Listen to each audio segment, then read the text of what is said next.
Welcome to another edition of Lone Star Brahmas Inside the Bullpen. And now, here's your host, Nick Merritt.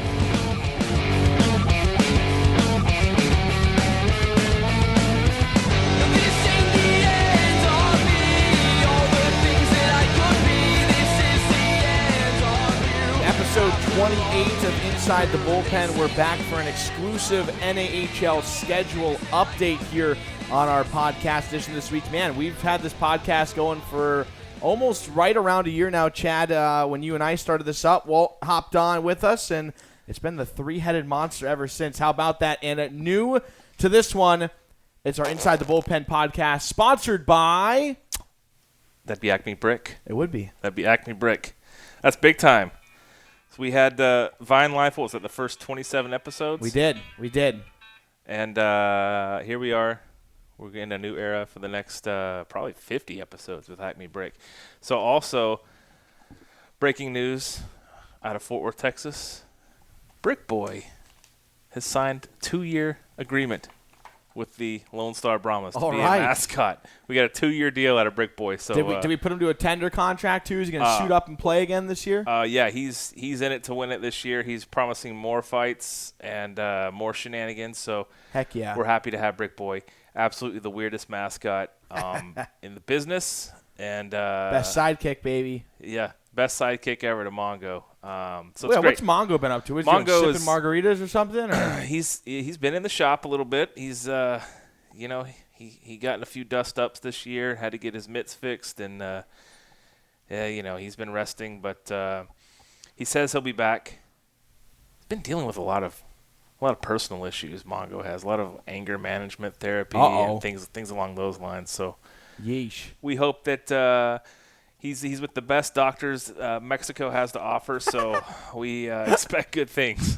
Yeah, I haven't seen him around, as Walt would say, this John in quite a while. A little bit. It's been a little while. Yeah, we're wondering about him. Yeah, he's good. Well, hey, obviously the big news, we got to talk about schedule. We're going to keep it short, sweet. What? A new thing. We want to do 10 minutes on these guys. Keep it fresh, keep it updated, keep it current. So schedule's the big news. Well, let's spend all 10 minutes on our schedule. Obviously, where do we want to start? Let's see. The NAHL released this. We apologize for the delay in getting that out. We were working with the owners in the South Division specifically, at least Frank was. Maybe I should put it on him. How many editions was he at, Walt? Like 197? Yeah, this has been floating around really for quite some time now, and I think it was final version 141 before this thing finally got done, but we are very thankful that it has come to that. Good God. And, it's because not every team has their own dedicated facility, which obviously in a perfect world – that would be awesome. I'm sure when the NHL does their schedule that they have,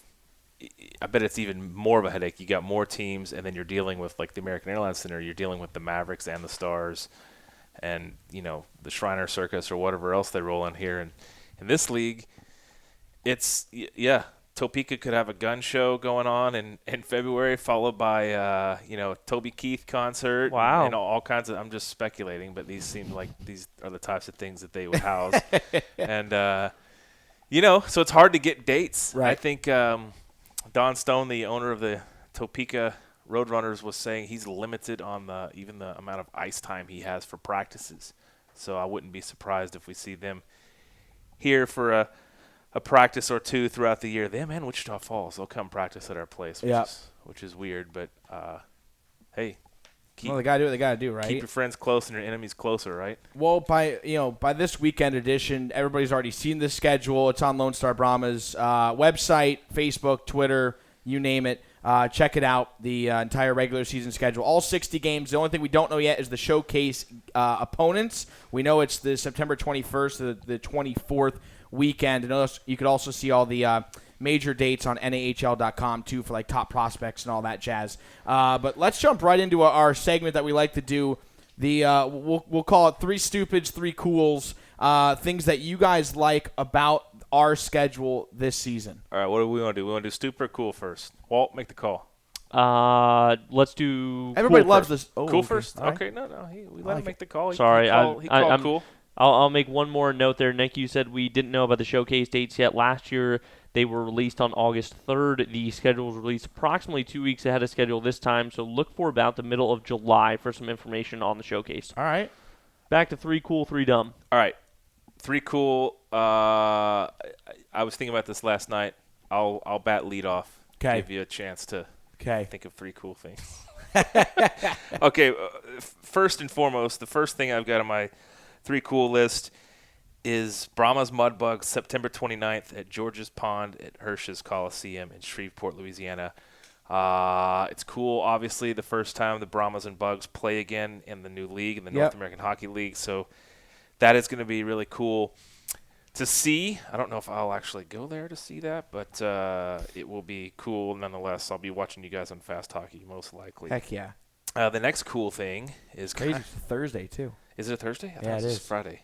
Thursday night. Thursday 7:11 p.m. Yeah. Okay. Well, then that's even cooler. So, and then the next cool thing I've got is same teams, but this time first time in our barn, November 25th, which is Friday night, Black Friday. Yep. We will have promotions tied to that. We'll talk about that in another podcast, right? But I can tell you one thing that will be tied into this is we have a new sponsor, Swag Shop Creations, and Michael Ross's Fitch's screen printing company. They're going to be doing a T-shirt giveaway to commemorate the renewed rivalry. Nice. So we'll have that going that night, which will be another reason to come out to the rink. And then we'll talk. We've got a lot of promotion stuff to talk about, but that one I'm really looking forward to. We haven't done a T-shirt night in a while. And that should be a packed, rowdy night. And then the final thing I'm thinking is cool is St. Patrick's Day. I don't know. I'm just excited about that one. 'Cause we're gonna have a green jersey. Green jersey. We can release that. We talked to Frank earlier. Yeah, we did. Yep, confirmed. I like that. We've always had a game somewhere around St. Patrick's Day, either the 18th, the 16th, the 11th, the 20th, and it's never made sense to really do a jersey auction of a green Brahmas jersey. But now that we have a game actually on the day, absolutely, let's do it. And we don't want to make it all stupid looking with a bunch of shamrocks around it or a rainbow leading to a pot of gold with Mongo dancing around it or anything. Like, it'll probably be a pretty traditional Brahmas jersey, I would think, just green. I don't know. We haven't designed it, so what do you guys think? Should we go wheels off and have Mongo dancing around a pot of gold with a corncob pipe in his mouth? That sounded pretty good the more you delved into that. And, again, we could potentially throw this out there. Of course, we love hearing fan input. So absolutely. We'll toss a little something out on social media and see what the folks want to see. Yeah, maybe we'll do a Lucky Charms giveaway with it as well. Hey, we'll reach out. What is that? Is that Kellogg's? We could reach out to them, see about a little sponsorship. Yeah.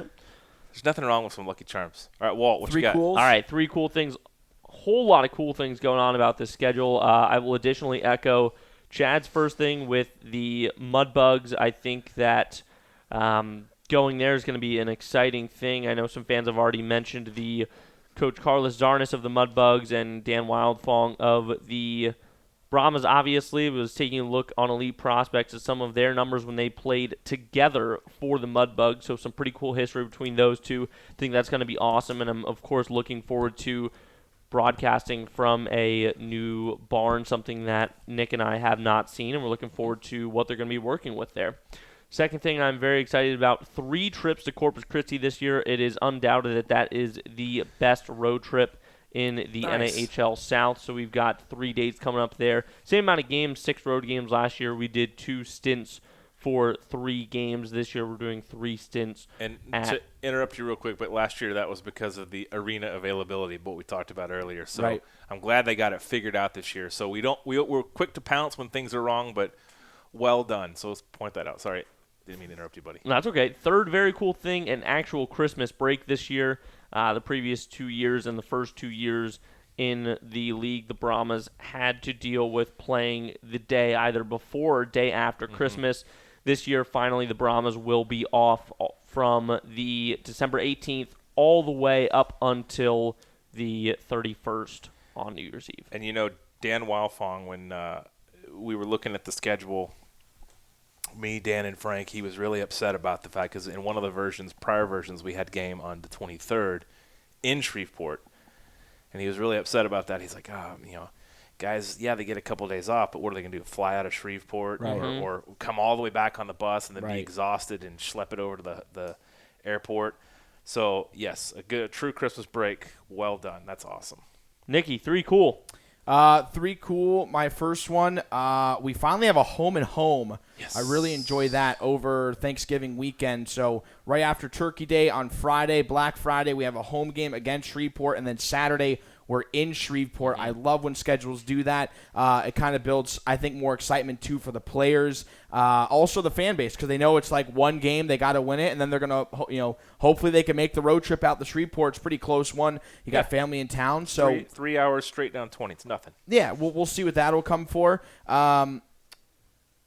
I guess, sorry, I'm kind of actually, it's sad, but it's harder for me to find 3 cools about this schedule, at least the latest schedule that's released. I love the first one that we saw, but that no longer exists.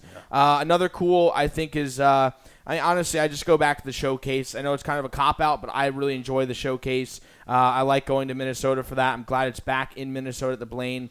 Super Rink. I think that'll be a great event as always, especially since we have an entirely new team with the exception of a max of 8 players returning. We still don't even know who's going to all be returning come basically August, 31st, mid-August, end of August. So I'm excited to see how the new team's going to do up there. And I guess I'll kind of couple with you guys and go with the combo of the first game against Shreveport, which I hope Walt and I can get to if it doesn't have conflicts with other things inside our rink that weekend. And then also with the off weekend over Christmas, I will very much enjoy that break. So there's my 3 cools. To pat onto your Schwann Supercenter, let's hope they get the internet thing figured out this year. That was beyond brutal watching those games last year. Watching Walt leave the booth and you can see him on camera walking down to try to adjust something or find someone to stop this buffering nightmare. Sadly, I don't think it's going to get fixed. Yeah, I can't imagine it being too much better, but of course that is very frustrating, and we'll try and coordinate with. The league said that was a problem within the Schwann Supercenter, so hopefully we can get that fixed up. But if not, whatever. Okay. All right, let's run through three things we don't like, and let's get out of here. Okay, 3 things we don't like. Number 1 for me is Topeka's home schedule. They get Fairbanks, Kenai River, and Springfield this year at home. Yep. You're coming from Alaska to Topeka, Kansas. You can't dip down 5 more hours south. That's just my 2 cents. Plus, Kenai River was a punching bag last year. Right. So just go ahead and give them wins on those games. Yep. Well, yeah, and the fans get to see 3 more opponents that the Brahmas fans won't see. Agreed. Absolutely. All right. Okay, another one is this is quick. The schedule stretching from September to April. I mean, if it was a 100-game schedule, if it was an 80-game schedule, I could see it. But when it's just 60 games, let's tighten that up a little bit. The funny part is I actually like it, but one of my stupids will make sense. There's not enough breaks either. Yeah. So, and then the final stupid to move on is the playoff format. It's not going to be any different than last year. Right. So Touché. just epic fail at the end. Yep. Okay. Things I don't like. First, eyeing up the week of November 13th through the 20th.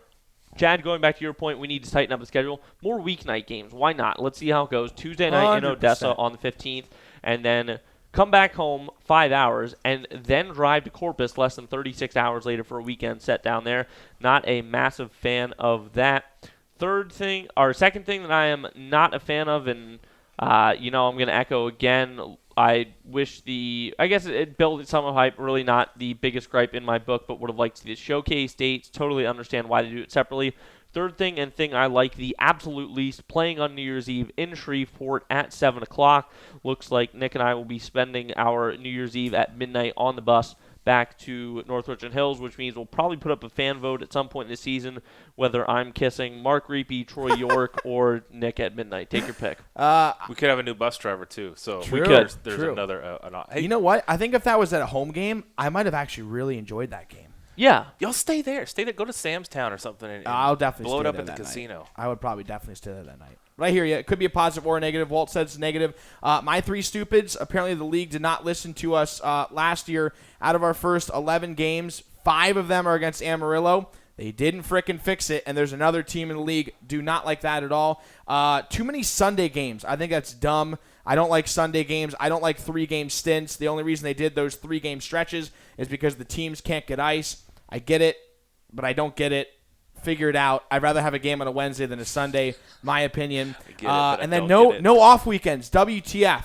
There's a longer break, like you said, but there's no off weekends. So we look at it, and the Brahmas literally get killed on this, for a politically correct word. The only off weekend this entire frickin' season is Christmas. That's it. Every other weekend, there's at least one game. There's midweek games, a couple of them, and then you get the break right before playoffs. That one does help. That's massive. But still, come on. You're going to be grinding for 4 months, have a Christmas break, then grinding for 4 months, and there's going to be injuries in there. Do not like that. The original schedule that we saw, we had a break in October, we had a break in November, we had a break over Christmas, and we had a break in February. So that went from 4 breaks down to like 1, and then right before playoffs. Yuck.